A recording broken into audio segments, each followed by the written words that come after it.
살다 보면 문득 세상이 참 소란스럽고 무례하다 느낍니다. 지하철에서 어깨를 치고도 사과 한마디 없이 지나가는 사람. 식당 종업원에게 하인 부리듯 반말을 던지는 사람. 나의 호의를 당연한 권리인 양 요구하는 사람. 그날 선 무례함들에 부딪힐 때마다 우리의 마음은 멍이 듭니다. 화가 치밀어 오르기도 하고 똑같이 소리 지르고 싶기도 하고 때로는 깊은 인간 혐오에 빠지기도 합니다. 도대체 저 사람은 왜 저럴까? 내가 만만해 보이는 걸까? 억울함이 가슴을 칩니다. 하지만 옛 성인은 말씀하셨습니다. 세상이 거칠고 험할수록 나의 품위는 더욱 빛을 발한다고. 진흙탕 속에서도 연꽃은 결코 더러운 물을 묻히지 않듯 무례한 세상 속에서도 나를 깨끗하게 지키는 힘이 있습니다. 그것이 바로 공자님이 평생을 강조하신 예리라는 이름의 힘입니다. 오늘 우리는 낡은 도덕 교과서가 아닌 나를 지키는 가장 실전적인 무기로서의 예리를 만나보려 합니다. 지금부터 들려드릴 이야기들은 2500년 전의 숲에서 시작해 오늘날 우리의 일상으로 이어집니다. 이 이야기들이 그대의 마음에 단단한 갑옷이 되어줄 것입니다. 지금 고요히 눈을 감고 그 옛날 노나라의 풍경 속으로 함께 걸어 들어가 보시죠. 에피소드 1 여름 벌레와는 얼음을 논하지 말라. 먼저 아주 유명하지만 곱씹을수록 맛이 깊은 이야기 하나를 들려드리겠습니다. 어느 날 아침 공자님의 제자 자공이 마당을 쓸고 있었습니다. 그때 한 손님이 찾아와 대뜸 묻습니다. 선생님께 배움을 청하러 왔소. 1년은 몇 계절입니까? 자공은 속으로 웃으며 대답했습니다. 그야 당연히 4계절 봄, 여름, 가을, 겨울이지요. 그러자 손님은 고개를 저으며 우깁니다. 아니요. 1년은 3계절이요. 무슨 소리입니까? 4계절입니다. 아니요. 3계절이라니까요. 두 사람은 서로 얼굴을 붉히며 한참을 옥신각신했습니다. 누구도 물러서지 않았습니다. 결국 내기를 걸기로 했습니다. 공자님께 여쭤보고 틀린 사람이 저 사람에게 절을 합시다. 잠시 후 공자님이 마당으로 나오셨습니다. 자공은 의기양양하게 물었습니다. 스승님, 1년은 몇 계절입니까? 공자님은 손님의 얼굴을 가만히 쳐다보시더니 이렇게 대답하셨습니다. 1년은 3계절이다. 자공은 귀를 의심했습니다. 하지만 스승님의 말씀이니 따를 수밖에요. 자공은 분하고 억울했지만 약속대로 손님에게 절을 올렸습니다. 손님은 껄껄 웃으며 역시 스승님이 뭘 좀 아시는구려 하고 신이 나서 돌아갔습니다. 손님이 사라지자마자 자공은 참았던 울분을 터뜨리며 따졌습니다. 스승님, 세상 천지에 1년이 3계절인 법이 어디 있습니까? 제가 틀린 겁니까? 그때 공자님은 자공을 측은하게 바라보며 말씀하셨습니다. 자공아, 아까 그 사람의 옷을 보았느냐? 그는 푸른 옷을 입고 있었다. 그는 사람이 아니라 메뚜기 여름 벌레의 화신이다. 메뚜기는 봄에 태어나 여름을 살고 가을에 죽는다. 그는 평생 겨울을 본 적이 없다. 그런 자에게 아무리 겨울의 얼음을 설명한들 그가 알아듣겠느냐? 그에게 1년은 평생 3계절일 뿐이다. 내가 100번을 우겨도 그를 바꿀 수는 없다. 그저 내가 져주고 보내는 것이 시간을 아끼는 길이다. 여러분, 이 이야기에서 무엇이 느껴지십니까? 우리는 살면서 수많은 여름 벌레들을 만납니다. 상식이 통하지 않는 사람, 자신의 좁은 경험이 진리라고 우기는 사람, 무례함이 부끄러운 줄 모르는 사람. 우리는 그들을 붙잡고 당신이 틀렸어 하라고 가르치려 듭니다. 내 말이 맞다는 것을 증명하기 위해 얼굴을 붉히며 싸웁니다. 하지만 공자님은 말씀하십니다. 싸우지 마라. 그냥 내가 져주고 보내라. 그것은 내가 패배하는 것이 아닙니다. 겨울을 아는 사람의 여유입니다. 차원이 다른 사람과 논쟁하느라 나의 귀한 에너지를 낭비하지 않는 것. 그것이 바로 품위입니다. 무례한 사람이 억지를 부립니까? 속으로 조용히 생각하십시오. 아, 저 사람은 여름벌레구나. 겨울을 모르는구나. 그렇게 생각하고 미소 지으며 한 발자국 물러서는 순간 그대는 싸우지 않고도 승리한 것입니다. 이것이 예리가 주는 첫 번째 자유입니다. 가르침 1 예리, 마음을 담는 그릇. 우리는 흔히 착각합니다. 예의를 차린다는 것이 하고 싶은 말을 꾹 참고 비굴하게 고개를 숙이는 것이라고요. 그래서 예의 바른 사람은 손해만 보는 사람, 만만한 사람으로 오해받기도 합니다. 하지만 공자님이 말씀하신 예리는 그런 약함이 아닙니다. 오히려 그 반대입니다. 예는 세상에서 가장 단단한 자존심이며 나를 함부로 대하지 못하게 하는 보이지 않는 결계입니다. 어느 날 공자님의 수제자 안연이 물었습니다. 스승님, 인연이란 무엇입니까? 사람다움이란 도대체 무엇입니까? 공자님은 아주 짧고 단호하게 대답하셨습니다. 극기복례 커지 풀이. 나를 이기고 예로 돌아가는 것이다. 이 네 글자의 무게를 느껴보십시오. 여기서 나를 이긴다는 것은 무엇을 의미할까요? 내 안에서 불쑥 튀어나오는 동물적 본능. 욱하고 치밀어 오르는 화. 상대에게 상처 주고 싶은 충동. 그 거친 마음을 스스로 꾹 눌러 조절한다는 뜻입니다. 그리고 예로 돌아간다는 것은 그 조절된 마음을 가장 아름다운 형식에 담는다는 뜻입니다. 생각해 보십시오. 아무리 맛있는 음식이라도 더러운 그릇에 담으면 먹을 수 없습니다.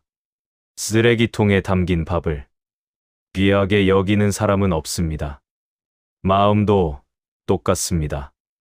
아무리 좋은 의도를 가진 충고라도 거친 말투라는 그릇에 담으면 그것은 폭력이 됩니다. 아무리 옳은 말이라도 무례한 태도라는 그릇에 담으면 그것은 비난이 됩니다. 예는 마음을 담는 그릇입니다. 그릇이 깨끗하고 정갈해야 그 안의 마음도 귀하게 대접받습니다. 무례한 세상 탓만 하지 마십시오. 세상이 거칠면 거칠수록 그대는 그대의 그릇을 닦아야 합니다. 그릇이 눈부시게 빛나면 아무도 그 안에 든 것을 함부로 대하지 못합니다. 에피소드 2칼 앞에서도 검은고를 타. 여기 또 하나의 이야기가 있습니다. 예의가 어떻게 폭력을 이기는지 보여주는 극적인 순간입니다. 공자님이 천하를 떠돌던 시절, 송나라를 지나갈 때였습니다. 그곳에는 환퇴라는 난폭한 권력자가 있었습니다. 환퇴는 평소 공자를 눈엣 가시로 여겼습니다. 자신은 힘과 권모술수로 사는데 공자는 도덕과 예의를 말하니 그 꼴이 보기 싫었던 겁니다. 공자가 큰 나무 아래서 제자들에게 예법을 가르치고 있을 때 환퇴가 군사들을 이끌고 들이닥쳤습니다. 저 늙은이를 죽여라. 환퇴는 공자가 앉아있던 큰 나무를 뿌리째 뽑아버리고 폭력을 휘두르기 시작했습니다.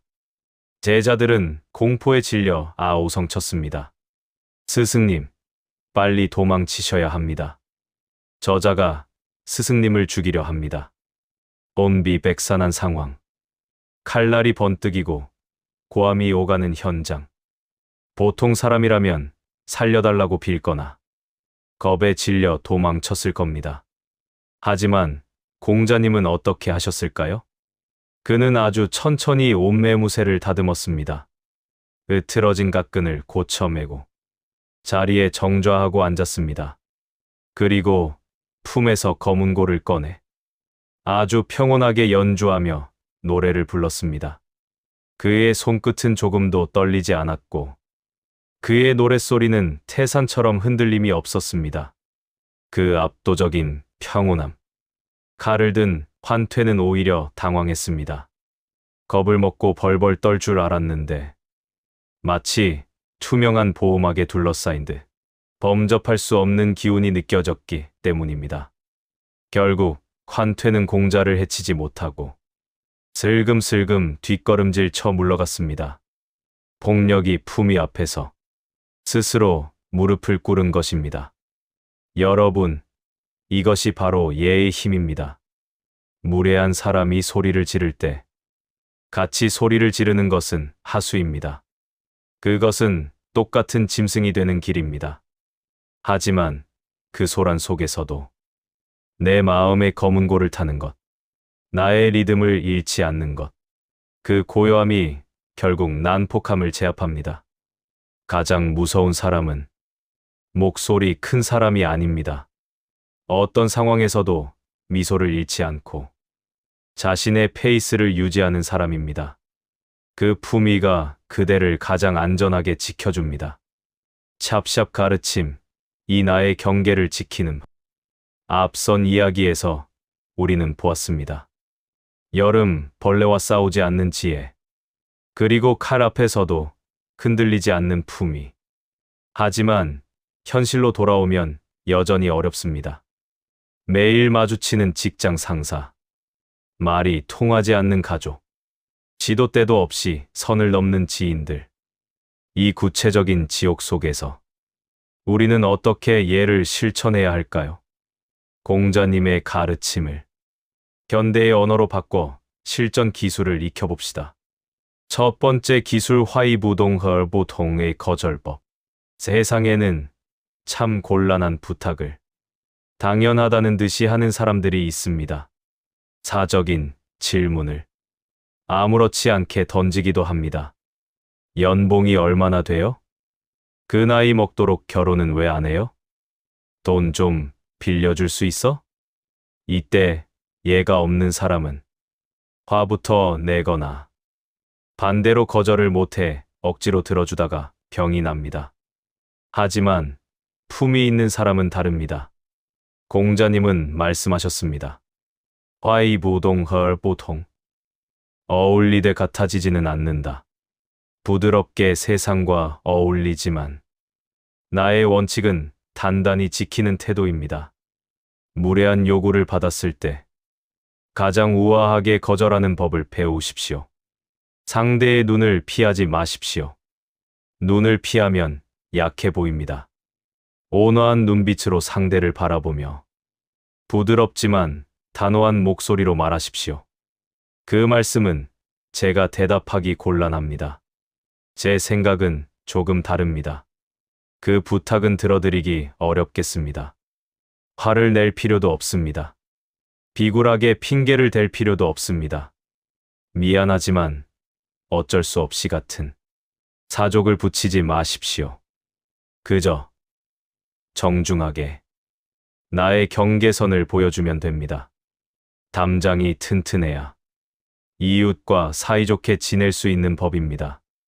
이렇게 단호하게 말하면 상대가 기분 나빠할까봐 걱정되시나요? 아닙니다. 오히려 반대입니다. 아, 저 사람은 함부로 할 수 없는 사람이구나. 저 사람에겐 예를 갖춰야겠구나. 상대는 그대의 단단함 앞에서 자신의 무례함을 거두게 됩니다. 그 깨달음을 주는 것이야말로 상대를 위한 최고의 예절 교육입니다. 에피소드 3 한신과 가랑이의 치욕. 여기서 잠시 자존심과 품위의 차이를 보여주는 유명한 역사 속 인물을 만나봅시다. 중국 한나라의 개국공신 한신의 이야기입니다. 한신이 아직 젊고 가난했을 때의 일입니다. 그는 늘 칼을 차고 다녔지만 행색은 초라했습니다. 어느 날 시장통의 불량배가 한신에게 시비를 걸었습니다. 야, 너는 덩치는 산만한 놈이 늘 칼을 차고 다니는데 사실 겁쟁이지? 불량배는 다리를 쩍 벌리고 서서 비아냥거렸습니다. 내가 사람을 죽일 용기가 있다면 그 칼로 나를 찌르고 그럴 용기가 없다면 내 가랑이 밑으로 기어가라. 시장 사람들의 시선이 집중되었습니다. 엄청난 모욕이었습니다. 한신의 손은 칼자루를 잡았습니다. 단칼에 저 불량배를 베어버릴 실력이 있었습니다. 하지만 한신은 잠시 불량배를 응시하더니 조용히 엎드려 그의 가랑이 사이로 엉금엉금 기어갔습니다. 시장은 웃음바다가 되었습니다. 저 겁쟁이 녀석 봐라. 사람들은 한신을 비웃었지만 훗날 한신은 천하를 통일하는 대장군이 됩니다. 그가 만약 그때 칼을 뽑았다면 어떻게 되었을까요?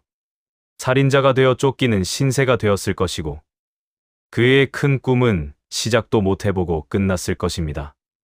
한신에게는 시정잡배와 싸워 이기는 자존심보다 자신의 큰 꿈을 지키는 품위가 더 중요했던 것입니다. 이것이 공자님이 말씀하신 작은 것을 참아야 큰일을 도모한다 소불인 즉대란모의 살아있는 예시입니다. 무례한 사람이 시비를 걸어올 때 같이 흙탕물에서 뒹구는 것은 용기가 아닙니다. 그것은 내 인생을 낭비하는 것입니다. 때로는 지는 척 해주는 것, 때로는 못 들은 척 넘겨주는 것. 그것이 진짜 강한 사람의 여유입니다. 사자가 개 짖는 소리에 대꾸하지 않듯이 말입니다. 가르침, 3 쓰레기차의 법칙. 현대 심리학에는 쓰레기차의 법칙이라는 말이 있습니다. 세상에는 분노, 좌절, 억울함 같은 감정의 쓰레기를 가득 싣고 다니는 사람들이 있다는 것입니다. 그들은 쓰레기가 가득 차면 쏟아버릴 곳을 찾습니다. 그때 마침 여러분이 지나가면 그들은 여러분에게 그 쓰레기를 쏟아붓습니다. 이유도 없습니다. 그저 그곳에 있었기 때문입니다. 그때 여러분은 어떻게 하시겠습니까?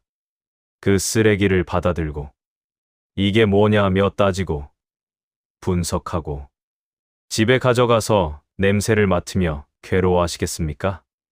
아니면 이건 내 것이 아니야라고 생각하며 그냥 털어버리고 지나가시겠습니까? 공자님은 말씀하셨습니다. 비례물 시페일리 우슬, 비례물 청페일리 우팅.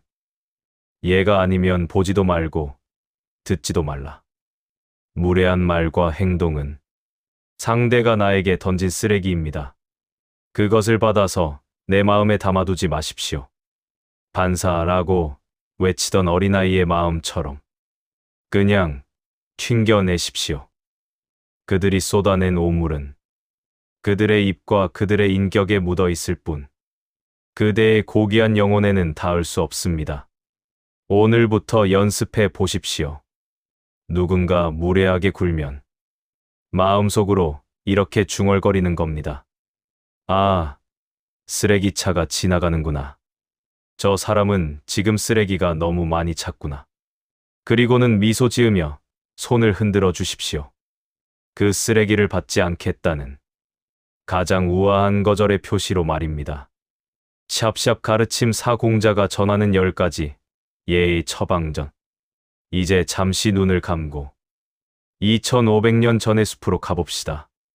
제자들과 함께 둘러앉아 스승 공자의 목소리를 듣습니다. 그 오래된 문장들 속에 우리가 잃어버린 품위와 관계를 지키는 해답이 숨어 있습니다. 마음의 결을 다듬어주는 논어 속 예리에 관한 명언 10가지를 천천히 읽어드리겠습니다. 이 말씀들이 그대의 마음에 스며들어 단단한 갑옷이 되기를 바랍니다. 1점. 극기복내 커지 풀이 위인 웨일은 나를 이기고 예로 돌아감이 곧이니다. 해설 진정한 싸움의 대상은 남이 아니라 내 안의 거친 본능입니다. 욱하는 마음을 이기고 정중한 태도로 돌아가는 것. 그것이 사람다움의 완성입니다. 남을 이기는 자는 힘이 센 자일 뿐이지만 나를 이기는 자는 위대한 자입니다. 2점. 비례물시 페일리 우스 비례물청 페일리 우팅 비례물언 페일리 우옌 비례물동 페일리 우동 얘가 아니면 보지 말고 얘가 아니면 듣지 말며 얘가 아니면 말하지 말고 얘가 아니면 움직이지 말라. 해설 눈, 귀, 입을 통해 무례한 것들이 마음속으로 들어오는 것을 차단하십시오. 악플을 보지 않고 험담을 듣지 않는 것. 이것이 내 영혼을 깨끗하게 지키는 위생법입니다. 3점. 불악내부 쉐리 무일이 무일이 예를 배우지 않으면 세상에 홀로 설 수 없다. 해설 실력은 칼이고 예의는 칼집입니다. 칼집 없는 칼은 위험해서 아무도 곁에 두려 하지 않습니다. 예의 없이는 아무리 능력이 좋아도 결국 세상에서 고립됩니다. 4점. 예운예운리윤리윤 옥배군 호재유보윤 호자이 예라 하는가 예라 하는가 어찌 옥이나 비단을 말하는 것이겠는가. 해설 예의는 거칠에나 값비싼 선물이 아닙니다. 투박하더라도 그 안에 담긴 따뜻한 진심과 온기가 진짜 예의입니다. 포장지보다 마음을 보십시오. 5점. 공근어래 공진유리 원치욕야유엔 칠로예 공손함이 예에 가까우면 치욕을 멀리할 수 있다. 해설 나를 낮추고 상대를 높이면 적이 생기지 않아 수모와 망신을 피할 수 있습니다. 공손함은 비굴함이 아니라 나를 보호하는 가장 강력한 방어 무기입니다. 6점. 상혁이 이하쌍유치이예 영청닝치 장래는 형식을 잘 갖추기보다는 차라리 슬퍼하는 것이 낫다. 해설 형식보다 본질이 우선입니다. 완벽한 매너보다 서툰 진심이 사람의 마음을 더 움직입니다. 7점. 군자쥔즈 하이부동헐 보통 군자는 어울리되 같아지지는 않는다. 해설 친절하게 어울리되 무례한 무리에 휩쓸려 자신의 원칙과 품위를 잃지 않는 단단한 태도를 지키십시오. 진을 속에 있어도 물들지 않는 연꽃처럼 사십시오. 8점. 사군질레스 쥔진리 이니이첨 렌이웨이차 임금을 섬김에 예를 다했더니 사람들은 아부한다고 하더라. 해설남들이 오해하여 손가락질에도 흔들리지 마십시오. 남의 시선 때문에 자신의 품위를 포기할 필요는 없습니다. 그들의 오해는 그들의 몫이고 품격은 그대의 몫입니다. 9점. 예지용 리지용 화위기허웨이괴 예를 행하는 데 있어서는 조화로움이 가장 귀하다. 해설 예의의 목적은 화합이지 상대방을 지적하고 단속하는 것이 아닙니다. 엄격함은 나에게만 적용하고 남에게는 부드럽게 대하는 것이 진정한 고수의 예의입니다. 10점. 박하거문보쉐 유은 약지일의 유해질일이 널리 배우고 예로서 요약한다. 해설 아무리 똑똑해도 마지막 마무리는 겸손과 절제로 해야 합니다. 지식은 머리를 채우지만 예의는 사람을 채웁니다. 배움의 끝은 결국 사람을 존중하는 태도입니다. 에필로그 70세의 자유. 공자님의 말년은 어땠을까요? 그는 평생을 떠돌았고 정치적으로 실패했습니다. 수많은 비난과 조롱을 들었고 상갓집게라는 모욕적인 별명까지 얻었습니다. 하지만 70세가 된 공자님은 인생을 돌아보며 이렇게 고백합니다. 72종 심소욕 불유구 치설 정신소유, 부유주.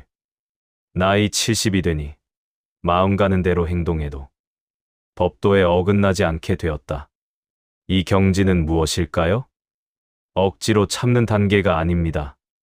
누가 나를 욕해도 화가 나지 않고 누가 나를 무시해도 마음이 요동치지 않는 단계입니다.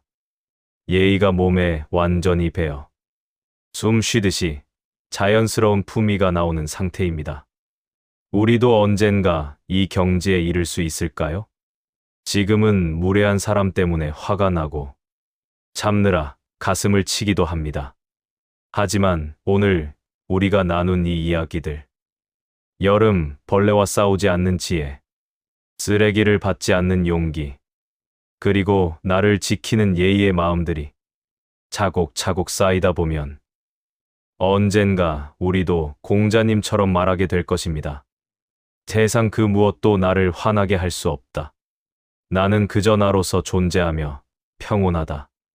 영상 초반에 말씀드렸습니다. 예는 마음을 담는 그릇이라고. 이제 마지막으로 하나 더 덧붙이겠습니다. 예는 사람에게서 나는 향기입니다. 꽃은 말을 하지 않아도 향기로 벌과 나비를 부릅니다. 품위 있는 사람도 그렇습니다. 큰 소리 치지 않아도 그윽한 인격의 향기로 사람을 모읍니다. 무례한 세상이 힘들게 느껴지나요? 그렇다면 그대에게서 나는 향기를 더 깊고 진하게 만드십시오. 쓰레기장 옆에서도 연꽃은 향기를 잃지 않습니다. 오늘 하루 그대의 말 한마디, 그대의 몸짓 하나에 정성을 담아 보십시오. 예의를 지키는 것은 남을 위한 봉사가 아닙니다. 가장 소중한 나를 가장 귀하게 대접하는 의식입니다.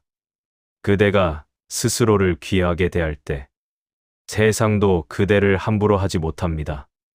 무례한 세상 속에서 품위를 잃지 않고 걷는 그대. 그대의 뒷모습이 참으로 아름답습니다. 오늘도 품격 있는 하루 보내십시오.